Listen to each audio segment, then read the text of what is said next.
So I did something really weird one time, and I feel like it just hit me yesterday that it was like a really weird thing of me to do. Basically, last summer, I was talking to this guy, and we were like pretty talking, like we were pretty intensely talking, and I decided like I wanted to end things because I was like, oh, this is going like absolutely fucking nowhere. Like, I don't really want to date you. And we both know that. Like, it's not just me being like a bitch. It's like we both know that's not what we want from each other. So I was like, okay, whatever, I'll just end things. But I was like, we should go like to a sushi dinner. Like, this is me thinking in my head. I was like, we should go to a sushi dinner and I should just end things at the dinner. And I thought it would be like so calm, fun, like, okay, right?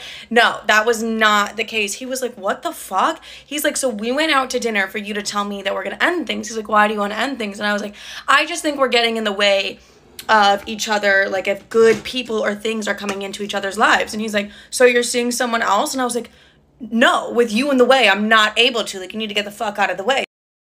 And he's like, so your reason for ending thing is just because like you think I'm preventing you from meeting someone? Like, we still talk and like be together until you meet that person? I was like, no, you're the reason.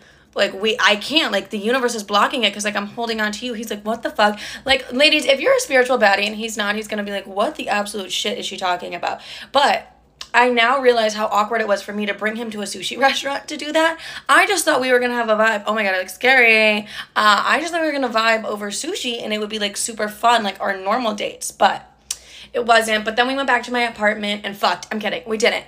But what we did do was continue to have that conversation because it had to be like a 4-hour conversation for him for some reason. Whatever. I respected it. No, we went back to my apartment and in the middle of him like confessing feelings for me and stuff like that, I was like, wait, can you take a photo of me right now? Like, fully made him do like a little photo shoot of me because it was a stunning night. I needed good pics.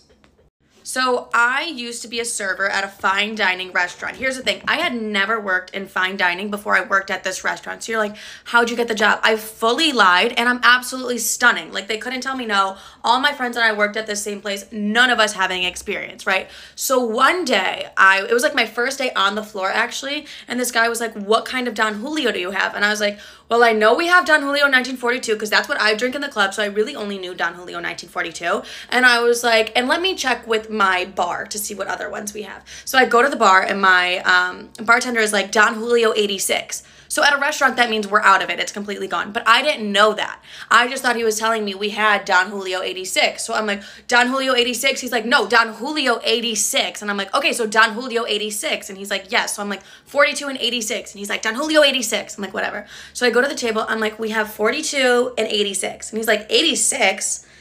And the man's like, Don Julio 86. Like, that's what a restaurant says when they're out of something. I've never heard of Don Julio 86. I'm like, listen, sir, we are beep restaurant name. We have Don Julio 86. Like, we are elite. We're fine dining over here, sir. Like, I'm literally looking at him like, we have it because we are beep. Like, we have Don Julio 86 and 42. Which one do you want? And I was like giving him attitude because I was so confident that we had Don Julio 86. And he was like, okay, I guess I'll try the Don Julio 86. I'm like, perfect. And then I go to like ring it in. I'm like, whatever, not even realizing anything. And then 2 weeks later, I gave him literally whatever. I probably gave him 42 and he's like, what the fuck?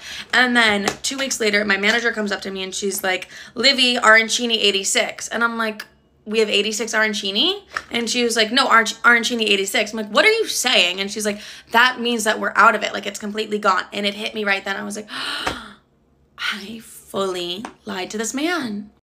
So last night, I definitely did have a full mental breakdown. Like, I'm not even going to be, like, shy about it. It was a mental breakdown. I was, like, bawling my eyes out. So I called my best friend while I was bawling my eyes out, and she was, like, all done up, and she was like, okay, I'm going to take photos of myself while you tell me about your mental breakdown, but, like, I do still have to take photos of myself. And look at some of the pictures that I got from this FaceTime call. Here I am, mental breakdown. Here she is, taking amazing photos of herself. Honestly, I was like, slay queen, but like I was clearly not well. And I started to get on her vibe. I was like, okay, my lips look puffy because I am in a mental breakdown and I'm like bawling my eyes out. Like, maybe I could pose too. It just like wasn't it for me that night. The thing is, I can fully confidently say if it was her calling me like that, I would have done the same exact fucking thing. Am I the asshole for ordering pizza even though we had dinner reservations? We were supposed to go out with my family for dinner, but I was craving pizza all day, and I was so hungry, so I asked my husband if he would buy me some. We ordered pizza at 5:45 p.m., and we had dinner reservations for 8:30 p.m. When the pizza arrived, everybody wanted some, but my sister was upset because she wanted to go to the restaurant, so she refused to eat any. Nobody wanted to go out after they had eaten the pizza because they were full, so my dad told my husband he should cancel our reservation. My sister is blaming me for us not going to the restaurant and has accused me of making everything about myself. My parents have tried to speak with her, and my dad told her I was pregnant, so I needed to eat when I was hungry. This only made her even more angry with me. It's difficult to get a reservation at the restaurant we were supposed to go to, so I understand why she was initially upset we never went, as she was excited to go. However, my husband knows the owner and has promised he would make another reservation before we went home. My sister doesn't want me to be invited as she thinks I'll ruin it again, which I think is an overreaction. Am I the asshole? My girlfriend wants to move to another country to forget the previous guy she was in love with, and wants me to come with her because she cannot live without me. I've been in a relationship with my girlfriend since May of 2022. At the time, she was in a relationship with the guy who was treating her like shit. I came into her life supposedly and eased that pain, and in that process, I began to like her company as well. She said to me that she will forget the guy in some time and just be happy with me. Cut to the present, I recently came to know that she had a miscarriage some time ago. She did it with the guy in April 22, prior to the formulation of our relationship in May of 2022. One day, she didn't answer my calls properly, and later revealed that she actually went to a hospital to get the treatment and aftercare for the miscarriage. Now the issue is, she is telling me that she wants to move abroad to forget the guy and start afresh with me. My take on this is that if we have to move abroad, we can't just do it impulsively and plan things. Nobody offers you a ready job when you are moving abroad, and settling there is a chore, especially in the beginning. She's always been this impulsive, although she did tell me many times that she wants to go abroad. I don't. I feel that going abroad just to forget a guy is a bit too much and honestly very selfish. I have to leave everything behind and go abroad to swim in uncertainty and struggle just so she can forget the guy?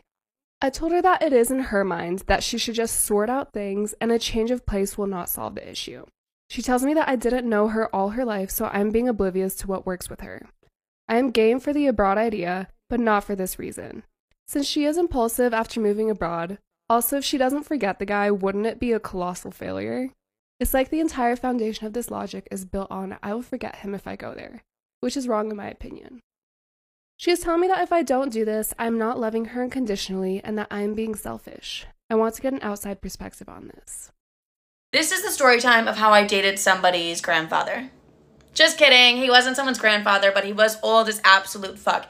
Anyways, I was in the club one night, and this was a couple years ago. I was in the club, and I saw this guy, and he was tall. He was so fucking tall. He had to be like 6'9". So immediately in my head, I'm like, basketball player. And I like book it to him, and I'm like, hi, da-da-da. We're like talking and stuff. He's like, I would honestly love to like take you out. And I'm like, perfect, would love that. So the next day, he took me to a pumpkin patch. You guys, one thing about me is I'm a straight fucking for a pumpkin patch. I don't know. Something about a pumpkin patch and like a fall related activity makes me an absolute whore.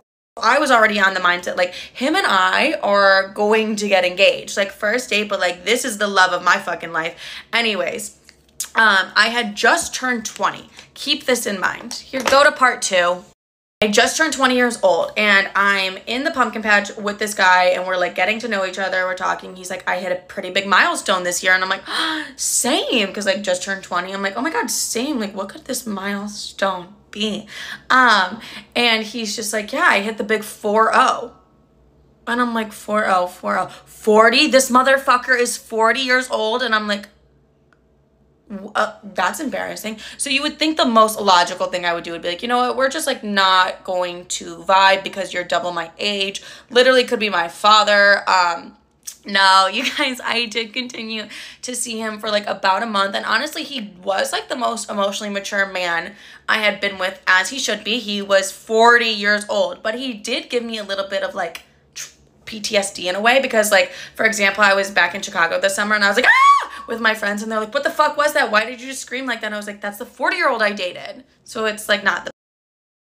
So I used to work in a restaurant and it was like a couple months ago, I was listening to voice memos on my phone because someone had sent me voice memos and I was listening to it.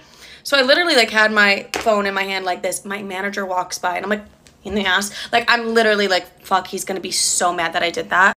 because no phones on the floor, understandable. But I decided to like kind of run away from him completely. But then like literally 10 minutes later, we ran into each other upstairs and I was like, go the other way. And he's like, Olivia, we need to talk. And I'm like, fuck me. I really don't want to talk to this man right now. And he's like, I saw that you were on your phone. Like, why were you on your phone? Without hesitation, I look at him and I go, my sister's in the hospital and I was just listening to the voice memos that the doctor sent me of how she's doing. My sister was not in the hospital. I fully panicked and I had nothing else to say, okay? So, and he looked at me and he was like, I am so sorry.